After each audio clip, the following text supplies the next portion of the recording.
It's time. Time to pick every spread and every total for week 7 of the 2025 NFL season. Welcome, football fans, gridiron gamblers, and degenerates. It's Mitch here to pick every spread and every over-under this week and every week of the NFL season.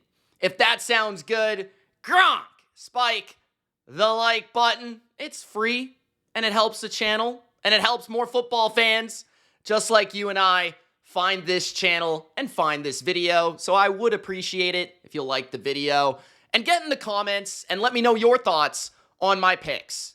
Am I right? Am I wrong? Let me know in the comments section below. And of course, don't be a jabroni. Subscribe for weekly picks and best bets every week of the NFL season. Let's kick it off with Thursday Night Football. The Pittsburgh Steelers are on the road, an AFC North matchup versus a familiar foe, Joe Flacco. That's right, Joe Flacco on the Cincinnati Bengals in his second game as a Bengal. I have sensed a little swagger coming from the Bengals. Jamar Chase and this offense, they got clicking a little bit on the road at Green Bay in that second half. I like the Bengals with the points here. I might even bet the Bengals plus 5.5. And if I had to sway either way, I'll lean over 44. I do like how the Steelers have pieced together this offense. Aaron Rodgers, Arthur Smith, they're finding a little flow in between what Rodgers likes, what Smith likes. Heavy formations, play action, multi-tight end formations, right? DK Metcalf down the field, some screens, some run game. I think they're finding a formula to move the football in Pittsburgh, and the tight end position has been a weakness for the Bengals defense. I'm also unsure how healthy that Bengals defensive front is, but this is a big potential spoiler spot. I think I brought it up in my early best bets, but this gives me the Browns and Steelers vibes last year when Jameis Winston beat the Steelers. It gives me very similar vibes. Like, the Steelers, everyone thinks they're going to win, lay the points, they're way better, all this stuff. But the Steelers have not quite looked as good as their record. I think that is definitely the case. And I still have questions about this defense. They're going to be tested against T. Higgins, Jamar Chase, and the Bengals passing attack. I could see Flacco dinking and dunking and getting the ball out quick against this defense and moving the ball. And I think if that's the case, we could see a little bit of like a 27-20, 24-21, 24-23 type of game. Actually, a little bit more exciting than maybe people are expecting. The Steelers' defense is all pass rush, and their secondary struggled. They've struggled in the middle of the field to play pass defense. They've struggled a little bit against the run this year. Now, the Bengals have really struggled to run the ball, so I don't really expect that to happen. So it's all kind of on the Bengals to be able to, get those matchups on the outside and take advantage. But from what I saw from Flacco, he distributed well against a very good pass rush in Green Bay last week. And I think they're going to have a high volume of pass attempts, a lot of quick passes, get the ball in the hands of Jamar Chase, get the ball in the hands of T. Higgins, try to make these guys miss, try to break some tackles, and run your offense that way. Yards after catch, and maybe the occasional deep ball from Flacco. He still has a strong arm. Flacco, Pittsburgh, a lot of familiarity between the two. Flacco knows the defense. Tomlin knows the quarterback. So an interesting matchup. But yeah, I think this is a tight game. I think this is a one-score matchup, and that's why I'll take the points with the Bengals. I'll also take the over because I've just been more impressed by the offenses than I have the defenses this season. So give me the over between the Unks, the Unk Bowl, Aaron Rodgers, and Joe Flacco. Next, Jacksonville returns home to London. They play the Rams. The Rams are favored by 3. The total is 44.5. Puka Nacua.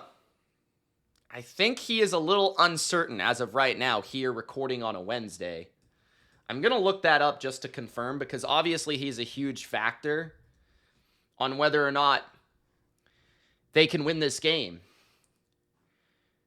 Day-to-day with an ankle sprain, says Sean McVay. That's the latest update.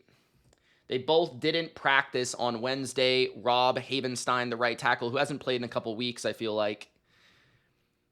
And Nacua. Also Blake Corum. So let's break this matchup down. The total has moved down slightly. I do like the defenses in this game.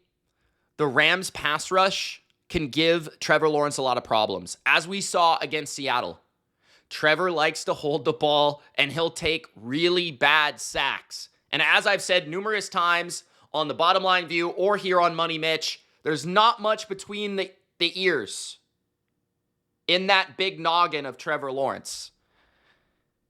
And honestly, Jacksonville, the receivers, the quarterback haven't had much of a vibe together, haven't had much of a frequency on that same wavelength, right? They still don't know how to use Travis Hunter. Feels like Parker Washington and De'Ami Brown have been the most consistent receivers for this offense. There's no Brenton Strange, no underneath security blanket, and Brian Thomas is making some big plays, but it feels like every big game, every big moment, he can't catch the ball over the middle. So I think the Rams will be able to affect the quarterback here. The Rams have mostly been good against the run. They struggled against Derrick Henry. So I do wonder if they struggle against Travis Etienne. It does feel like Etienne has slowed down the last couple of weeks, and people maybe, or just the matchups have been different, but Seattle's really good against the run. Against the Chiefs, it felt like Etienne didn't have a huge game the way that maybe people thought he might. I do kind of think the Rams have the edge on that side of the ball, just because they play a lot of zone, they force tight window throws, they force quick decisions, and they get after you with their pass rush. And Trevor Lawrence, he's better when the defense plays simple, when they give him matchups on the outside, when he has a strong running game to rely on, when he has to read a defense, make quick, decisive decisions. He's not ideal. So I do think the Rams can slow down that offense.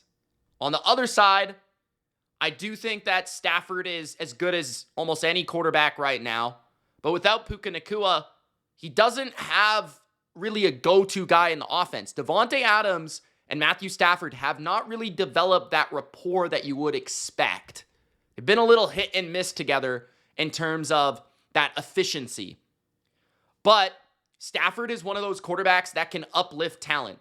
Guys like Tutu Atwell, Whittington, and they can rely on their run game. It's a fairly solid run game, but they do fumble pretty frequently, Kyron Williams and Blake Corum. So I think Jacksonville defensively has played really well. They have another week here to get Greg Newsome involved and up to speed defensively. I love how Jordan Lewis is playing. I think Devin Lloyd is injured, but I don't know if he's out. I'm going to double check that one too, because that's another big injury, because Devin Lloyd has been one of the best linebackers in the NFL. They ruled out, okay, I think they might have ruled him out already, which is pretty crazy. Yeah, I guess that he's already ruled out. That's pretty crazy.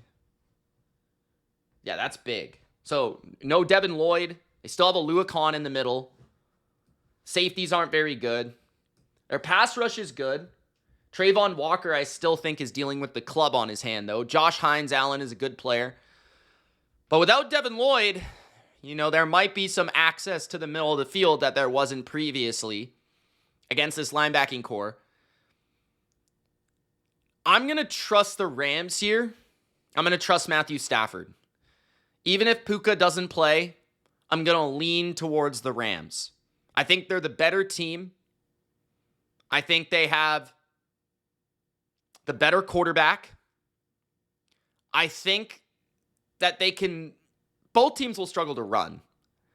But I think that Stafford can uplift his group with a bit of time to throw, while Trevor Lawrence might be under a lot of duress, especially if Hainsey continues to be on the shelf for the Jacksonville Jags, their center. I think the Rams pass rush and Matthew Stafford find a way to win this game. I don't know if this is a bettable game, though. Jacksonville knows the London trip really well. I do trust the Rams' infrastructure and culture to be able to figure that out pretty effectively, so I'm not too worried about them. But I would lean Rams. I think they are the better team. They haven't really had a moment this year where they've dominated and won a game against a really good team. I guess you could say Indy, but that was kind of a little fluky too to me. So I'll take the Rams, but obviously, as you can tell, this would not be probably a bettable game, especially the game being in London. Next, and the Puka thing scares me a bit. Carolina at the Jets. I like the Panthers here. We made it an early best bet. Panthers minus 1.5. Also, wait, did I say the over-under on the Rams game? Hold on. I like the under, obviously, by my analysis, I feel like. It's probably going to be pretty close to that total, though. It's going to be pretty close to 44.5. I would say like a 24-20. That's going to be probably around where the score is. But I would take the under. I like both defenses in that matchup. Next, Carolina and the Jets. 42.5 is the total. 1.5 is the spread. Carolina on the road. Can they get their first road victory? I say yes. And I think the key to the matchup is Carolina running the ball and Carolina stopping the run. Last week, they were able to stop Javonte Williams. Nobody's been able to do that all year. They were able to do that. Derek Brown, a big part of it. They've got some big people on that defensive front. And no Garrett Wilson means no passing game for the Jets. Justin Fields is totally lost and inept as a passer. Even if Carolina doesn't have a great pass rush, as long as they can hem him in the pocket and the occasional blitz can get home, I feel like Fields is not going to be very effective. I think we should just continue to fade the Jets into oblivion. I don't feel like their defense is very good either. I love what I'm seeing from Tetsuroa McMillan. I love what I'm seeing from Rico Dowdle, this offensive line of the Panthers.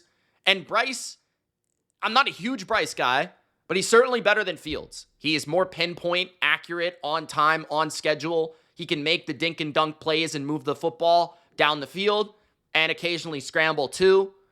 So I think Carolina's playing with belief. The Jets are a little lost. They're without one of their best players. I'll take the Panthers to win this game and the Panthers to cover. The Jets have to win eventually, you would think. But Aaron Glenn is an absolute jabroni. I'm not taking him to win a game until further notice. So give me the Panthers here, and the Panthers obviously to cover. 42.5 is interesting. I kind of want to lean under, but it's a low number for a bad Jets defense and not a great Panthers defense. I just don't know if the Jets are going to score points, and I did feel like the Jets played better defensively last week against Denver, so I'll lean under in that game. Next, 45.5, the Raiders and the Chiefs. Chiefs favored by 12. Wow. It's in Arrowhead in Kansas City. I really like what I'm seeing from the Chiefs' passing game. I feel like they can now stress all three levels of the field. That's something they haven't been able to do since like 2022, 2021. Like they haven't been able to do that in quite some time. Tyquan Thornton's making plays. Obviously, Worthy is really developing into a number one receiver. Now Rashee Rice returns. That's a big spark to the lineup. Travis Kelce still doing his thing underneath.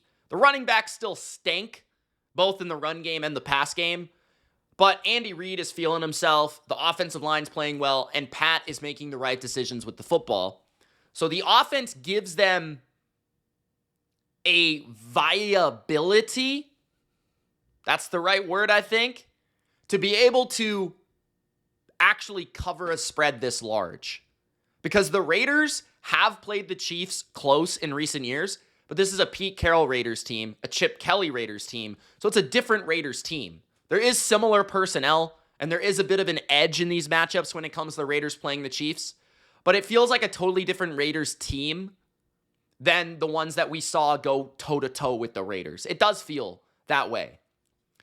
What I don't like about this Raiders matchup for them is their defense has been a bit up and down. I don't love that they play so much cover 3 against this Chiefs team. I feel like they can get caught. because Andy Reid and Patrick Mahomes have dissected this defense for years, this scheme for years.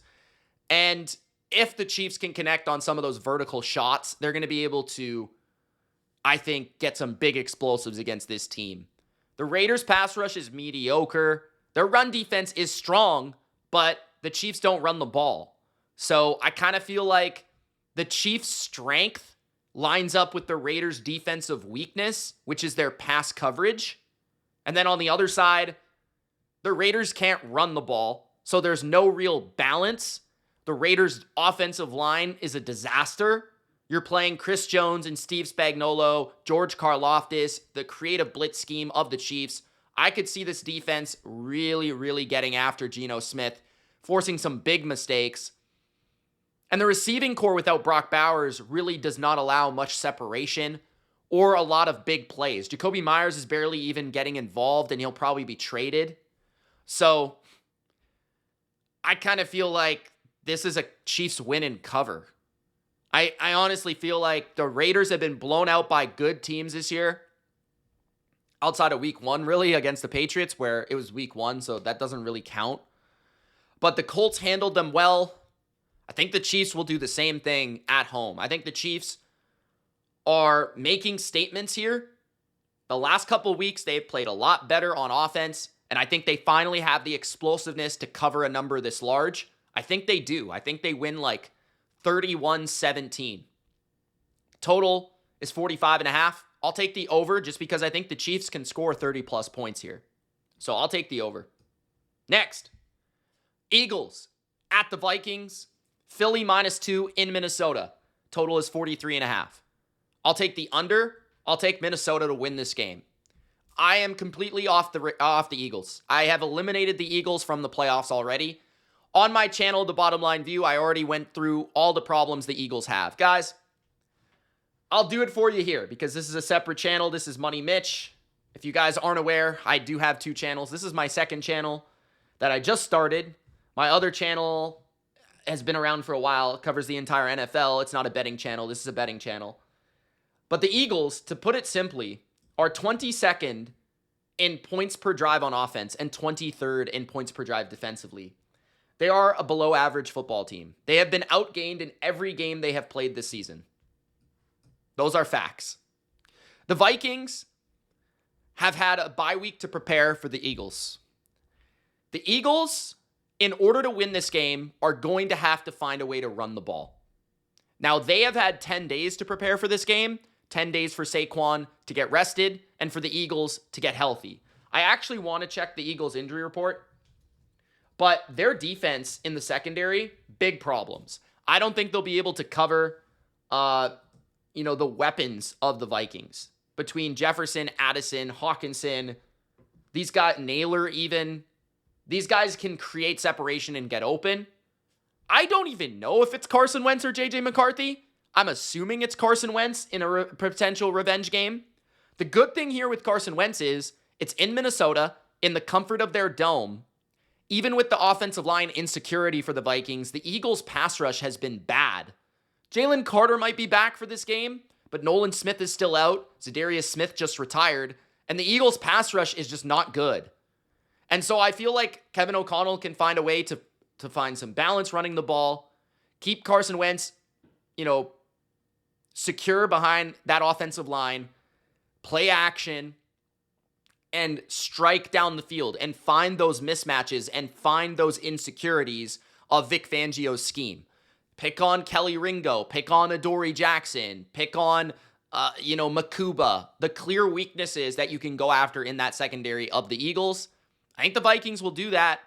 And on the other side, if the Eagles are not able to run the ball again, then Jalen Hurts is just going to get bombarded by blitz after blitz, disguise after disguise. I feel like Brian Flores is one of the worst matchups for Jalen Hurts in the NFL. Just because of the complexity of his defense, the blitz nature of it, but then also the hybrid nature of show blitz, drop out, rush 3, rush 8, like the complete diversity of his scheme.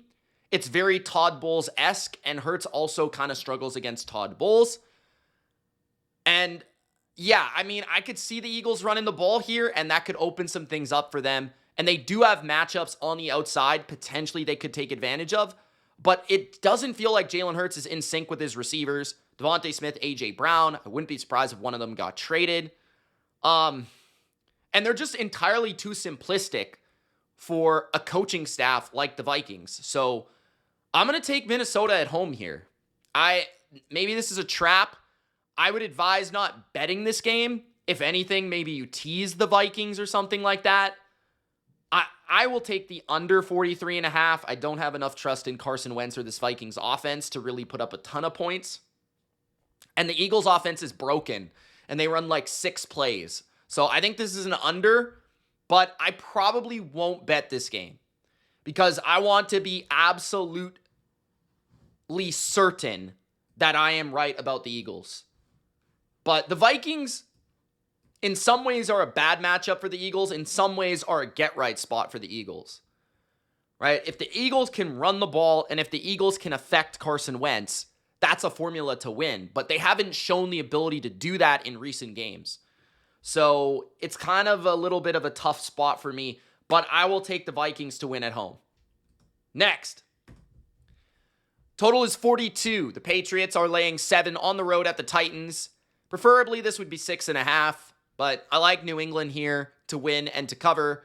And I got to think about the total. But Drake May is playing unbelievable football. He was nearly perfect against the Saints with one of the best quarterback performances we've seen this year. He was really, really good against the Bills. The offensive line of the Patriots is protecting extremely well as well. And the Titans don't have much of a pass rush outside of Jeffrey Simmons, which I'm sure Mike Vrabel will note to the offense that you got to get 4 hands on this guy. Devondre Sweat could return for the Titans. That would be pretty significant for their run defense. But the Patriots can't run the ball anyways, so I don't know if it really matters. It might just influence the Patriots to throw more, which might be better off for their game plan because they can throw the ball against pretty much everybody right now. So I would just let Drake May do his thing and drop back and throw. And the Patriots have kind of proven this season they can hit you with explosives down the field and they can dice you up by, a million different paper cuts. So they have a pretty hybrid passing game where it feels like they can be efficient or explosive, and either way can work for them. It's just that they have not had a lot of balance from their running game. The Titans are also pretty slow up front. They might have issues with Drake May moving. That could be another factor in this game. Defensively for the Patriots, I felt like it was just an okay performance against the Saints. Spencer Rattler might have played his best game as a pro, and the Saints do have really challenging weapons, which the Titans don't have. Right, at least the Saints have Chris Olave, Rashid Shaheed, 2 of the faster receivers there is in the NFL, and, pretty good players. And then Juwan Johnson at tight end, Kalmar out of the backfield. The Titans don't really have that backfield dimension. They don't really have that tight end dimension. And then their receivers are just not good, and Calvin Ridley, I think, is beat up. I'm going to check the Titans injury report right here. But I think the bottom line is, this is Mike Vrabel returning to Tennessee. And he might not say it publicly, but this game matters a lot to Mike Vrabel from a personal perspective. I would be sure of it. He's a very competitive guy. And also, this is a Patriots team that is starting to get on a roll, that is starting to, take that lead in the AFC East, that's starting to, just piece together some confidence and some victories and pick up some steam. And I just feel like they continue to be underrated. They continue to be overlooked as a very good football team, because their quarterback is still kind of overlooked in terms of an MVP quality player. So let's check the injury report. Arden Key did not practice. That's pretty big. Calvin Ridley did not practice. If he doesn't play, that's huge. L'Jarius Sneed did not practice. That's also huge. For the Patriots, Landry is one to look out for. The return to Tennessee, he'll probably try and get on the field, but it's only a Wednesday, so he managed to play the rest of the game against the Saints after getting injured, so I wouldn't worry too much about that. But I think the Patriots will win this game. They'll cover. I'm going to say under 42. But I'm not confident because I just don't know if the Titans can score a lot of points here, especially if Ridley's hurt. But I could see the Patriots scoring in the 24 to 30 range, which is going to make it pretty tough. This is really tough, man. Maybe I'll take the over then. But again, that number, I don't feel like it's playable. I don't think it's bettable. Maybe a Titans team total under would be a better play like we did last week with the Saints. But I feel like the Patriots side of things, their offense is still a little underrated. So I would probably say the Patriots cover. Patriots in a teaser is money. And I'll take the over. But I don't love it. I don't love it's just a low number. So I'll take the over, but I'm not going to bet that one. All right. Next, the New Orleans Saints at the Chicago Bears. Bears -5, total is 47. Give me the over by a little bit, and Chicago will not cover this game. I like the Saints, and I'm actually considering whether or not the Saints will win this game. Now, the Bears have been a lot better at home. They're coming off a big victory against Washington. I do wonder if a team like an immature Chicago team actually comes back down to earth and loses to the Saints. It's also a short week. You know, they played against the Commanders last week on a Monday night primetime game. Big showing, big spot for Caleb. I could see them sleeping on the Saints. The Saints are not a bad team. You know, I thought that they actually competed with the Patriots a little bit better than I expected, although the Patriots probably should have won by more than they did. That refereeing in that game was so horrendous. But Spencer Rattler is the main thing that I'm impressed by. Spencer Rattler is actually arguably better than Caleb Williams.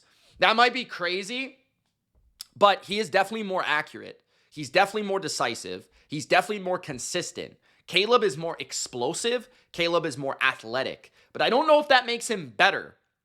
Kellen Moore is also running a really solid offensive scheme. They're protecting their quarterback pretty well. And their run game is solid between Miller and Kamara. Olave and Shaheed are real threats down the field. And they can kind of pick you apart underneath too because of Rattler's just quick trigger. So I think the Saints will move the ball and score here because the Bears have a terrible run defense. And I don't think their corners can hang with these receivers of the Saints. So I do expect the Saints to score. I think they're going to score at least 23, 24 points. So I think that will be enough to cover. On the other side, the Saints don't have a very good pass rush. The Saints don't have a very good coverage unit. But they do have a good run defense. And the Bears were able to basically move the ball on the Commanders because they ran the ball really well. So if the Saints can take care of that, and they can just force Caleb to be like very decisive and like quick pass oriented and contain him in the pocket, if they can do that where they're forcing Caleb to take his checkdowns, they're forcing Caleb to be accurate, consistent, and throwing against zone coverage and kind of dinking and dunking, Caleb will get anxious. He'll start to run around, he'll start to make plays, try to play backyard football, and that's where he'll make mistakes. And I think Brandon Staley's defense is kind of built to do that, where like he wants to play the umbrella coverage. He wants to let you kind of take your check downs.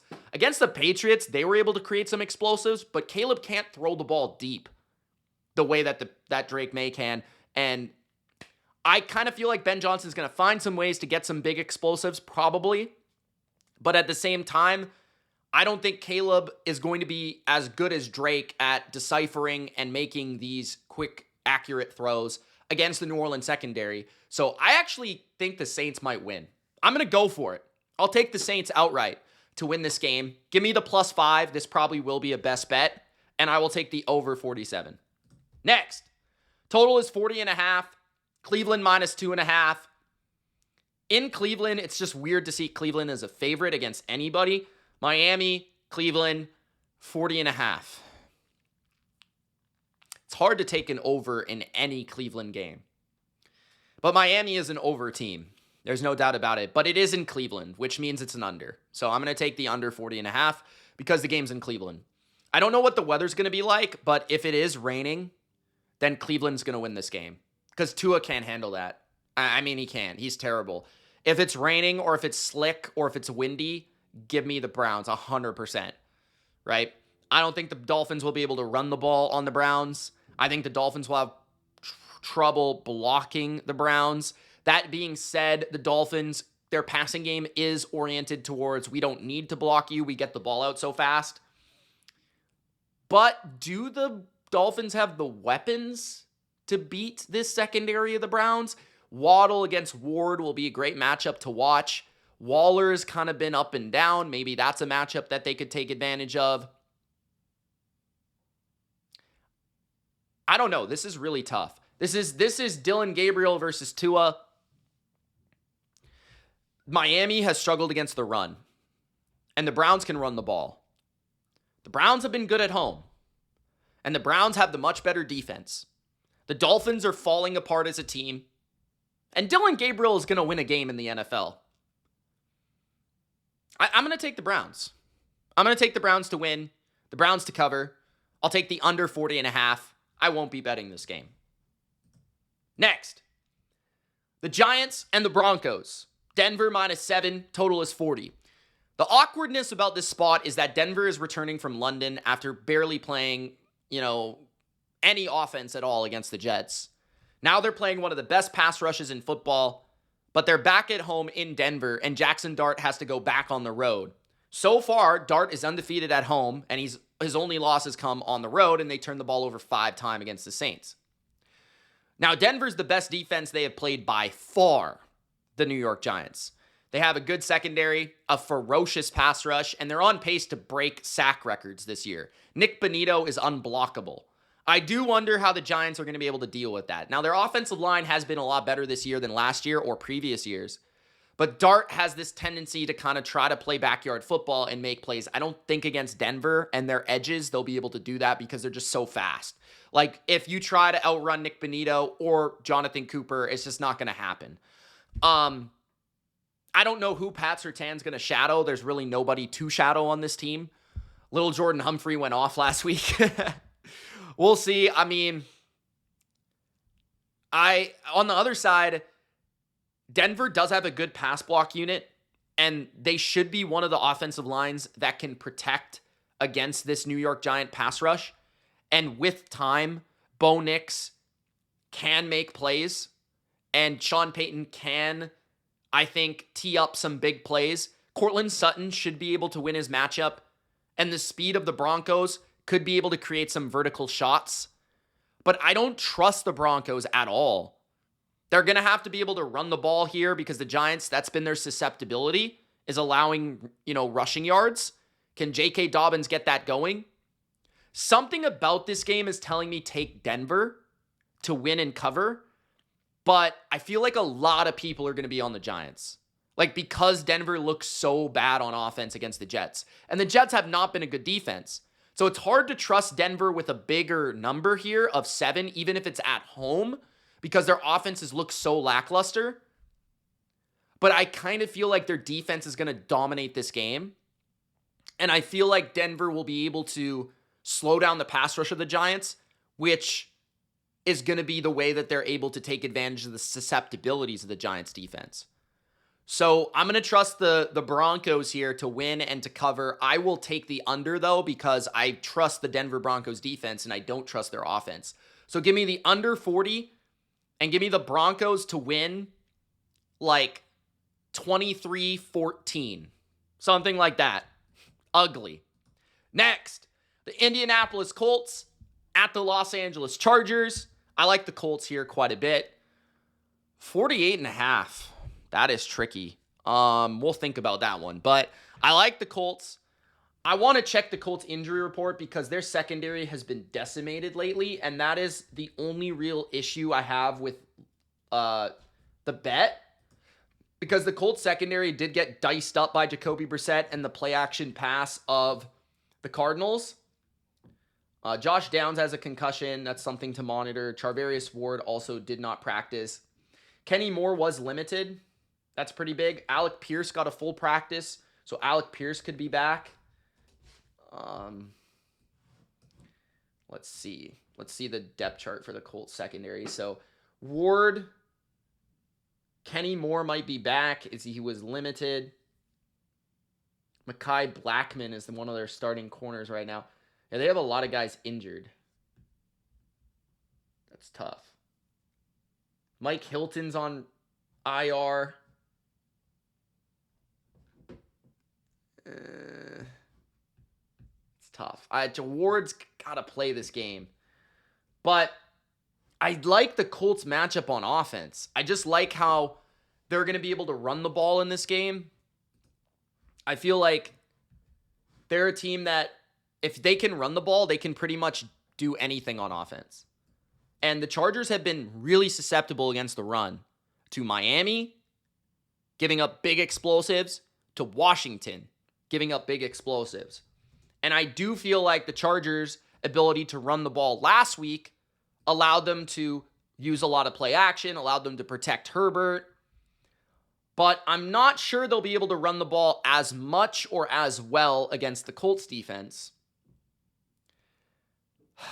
This is tough. I like the Colts because of that run game advantage. And I think with that balance, Daniel Jones is going to be able to make some plays against this secondary. And I don't think the Chargers will get much of a pass rush on Daniel Jones. Their pass rush is not very good, and the Colts have an excellent offensive line. So I just feel like Steichen and his offense is just going to be able to do whatever it wants against the Chargers defense, even if it takes long, deliberate drives. But I trust Daniel Jones to make the right decision throwing the ball most of the time. He's not an antsy quarterback that has to throw the ball down the field. And then I kind of think the Colts defensive front is going to be able to wreck this game for Justin Herbert. Even if the back end is beat up, I think the Colts can get enough pressure here, and Big Lou can find some exotic sub-package defense to be able to get some pressure on Justin Herbert. So even if I don't trust the Colts back end, I think that their pass rush in combination with their defensive front and their offensive front is going to be too dominant for them not to win this game. So that's why I like the Colts here in this spot. 48.5. I'm going to take the under. I think this is like a 27-20 Colts. Next, Washington at Dallas. The total is 55, which I can't say that it's wrong because Dallas has one of the worst defenses I've ever seen, and Washington isn't much better. And it's Dak versus Jaden Daniels. Washington's laying 2. I like Dallas to win and Dallas to cover. I like Dallas here. I think they're going to win the game outright. The total is 55. I think I have to take the under by just by principle, right? But I don't know. This game could be in the 60s. This could be a 34-30. This might be an over, man. 55 is crazy. 55 in an NFL game is nuts. It really is. I think I'll take the under by principle, but I don't love it. Washington -2. Give me Dallas. I like Dallas. Like I said, Dallas is at home. I like Dallas at home, first of all. Dallas gets CeeDee Lamb back for this game, most likely. George Pickens has been wrecking every defense he faces. CeeDee Lamb and George Pickens against man coverage. Washington likes to play man coverage. Good luck. Good luck. Javonte Williams and the Cowboys should be able to get their run game going in this one. After not getting it going against Carolina, that's going to provide balance that's almost unstoppable. If Dallas can run the ball, they're already leading the league in passing EPA. So they've been the most efficient and explosive passing attack in football, coupled with a really good running game. Washington can't stop either. They can't match up with Dallas's receivers, and they can't really stop the run, as we saw against Chicago. And it's not like their pass rush is intimidating. So I think Dak Prescott is going to piece up this defense. Slice and dice. And then on the other side, Washington right now is mostly a run-heavy offense. Their passing game is pretty mediocre, and Daniels has been a lot worse than Dak this year. Dallas's defense is trash, so I can't trust them to do anything. But again, if they've been better at anything this year, it probably is stopping the run after coming off a 200-yard performance by Rico Dowdle. Terry McLaurin's probably going to play here, but I don't think he's 100%. Debo's also beat up. Zach Ertz doesn't scare me. I'm going to take Dallas to win the shootout. I just think Dak has been better than Jaden this year. I think Dallas's offense has been better than Washington's this year. And I guess Dallas playing at home does help their defense a little bit. Hopefully they can just be respectable against the run. But this will be a good game. This will be close, down to the wire. Give me Dallas, though. Next, Green Bay at the Cardinals. Green Bay -6.5. 44.5 is the total. Jacoby Brissett might start this game. So I need to know if Jacoby's going to start or not. The defense of the Cardinals is pretty respectable. It's not bad. It's not great. They can generate some big plays. I kind of like the Cardinals to cover. The Packers haven't really been winning by margin. I think the Packers will win, though. I'm trying to find an angle in this game that I really like. I'm not too sure. I just kind of feel like the Packers are the better team. But I haven't been convinced by the Packers, even against a team like Cincinnati. But I will say, Cardinals' run game isn't quite as good as last year. And with Jacoby back there, they're mostly looking for their explosives down the field. And if anything, you kind of want to be more of a dink and dunk in a quick passing game against the Packers than you do want to be an explosive downfield, because that allows the pass rush to get there against the Cardinals. Still, the Cardinals at home. Packers on the road. Packers on the road haven't been as good. They lost to Cleveland. They tied Dallas. Cardinals have been pretty good at home this year. I like the Cardinals with the points. I think the offense fits Jacoby better than it does Kyler. So I actually don't see it as much of a downgrade. I just think the Packers are the better team, though. The total 44.5.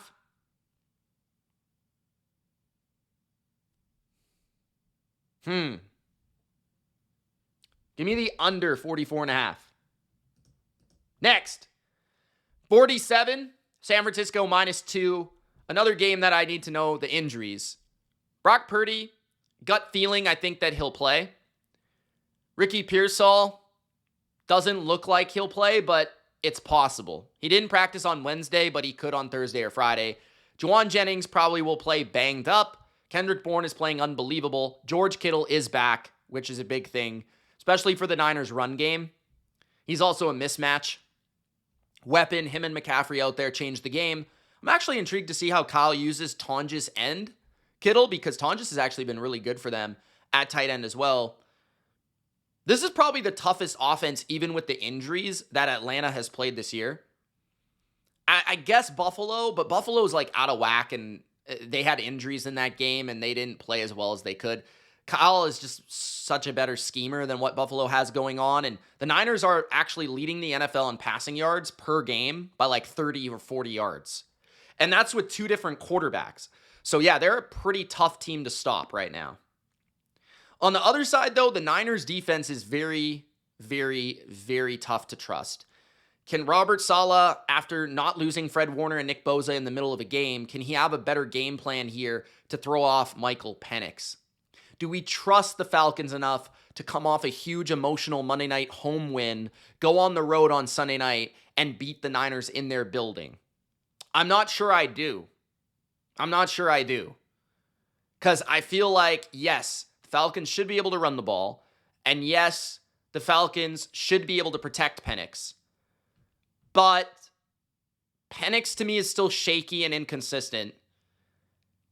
And the Niners are at home on prime time as a team that's being doubted and forgotten now. So that's scary. I wouldn't really want to bet on either team here.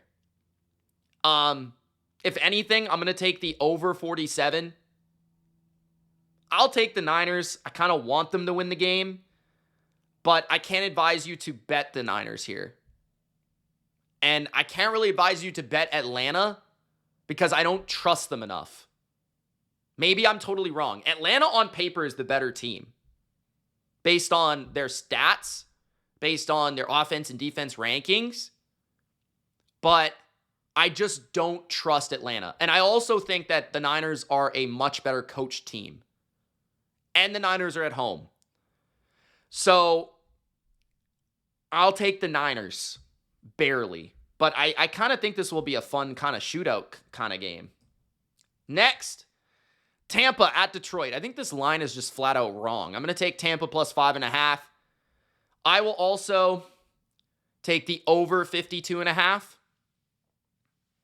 Maybe not. I don't know. I got to think about that one. That's a big number. But it's Baker, the MVP, against one of the best offenses in football coming off a down game, and it's in Detroit in the Dome. So yeah, I will take the over. But I think the Bucs defense is legit if they get some guys back. And I do think they're going to get some guys back here. I do think they're going to get one of their corners back. Jamel Dean played last week against the Niners, and he played really well. He might be having the best year of his career from what I've seen. But McCollum was injured last week against the Niners, and also Morrison. And their corners have been really good. Parrish has been really good.